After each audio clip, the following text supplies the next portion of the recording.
Naging trending nga ang pagtatapos ng Dirty Linen. Tinutukan talaga ito ng mga sumusuporta at nagmamahal kay Janine Gutierrez at mga Pilipinong curious sa story at pagtatapos ng serye. At nanalo pa nga itong Best Asian Drama. Kaya naman talagang tuwang-tuwa ang mga artistang gumanap dito dahil talaga namang naging trending at bilyon ang naging views nito. Kaya naman ang show nila sa California ay inaabangan talaga. 26 to 27 ang show nila roon. Kaya ang mga fans sobrang excited na makita ulit si Janine Gutierrez. At ito nga ang latest na chika at tanong ng mga fans.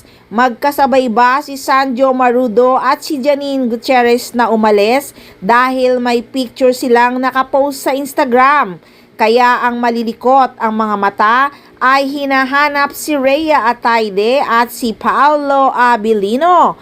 OMG, nasaan ang dalawa? Hindi nga ba kasama si Rhea Atayde at Paolo Abilino? OMG, nakakalungkot talagang isipin na hindi nga yata talaga sinamahan ni Paolo Abilino si Janine Gutierrez sa California. Baka naman busy din talaga si Pao sa pag-iinsayo sa show ng Asap Natin To sa Milan sa September 10. Kaya nga panay ang paghahanda ni Paolo Abilino, todo talaga ang pag-gym niya at sigurado todo din ang ensayo nila patungong Milan.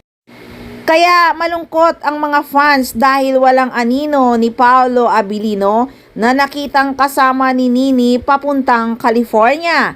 Nag-iisip na naman sila na baka totoo ang chismis.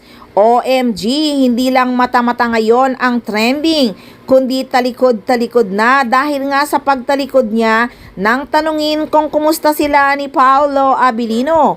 Umiwas kasi siya. Kahit sinabing okay lang kami, sabay talikod, walang kilig. Kaya mapapaisip na naman yung mga fans na umaasang sila talaga ni Paolo Abilino ang magkatuluyan. Hays, ano ba itits? Hirap din manghula. So abang-abang na lang tayo at uusok din yan. Walang apoy na walang usok, hehehe. So tutok lang palagi at marami pa tayong aabangang updates or chika about Paunin. So dito lang sa Maarteng Machika.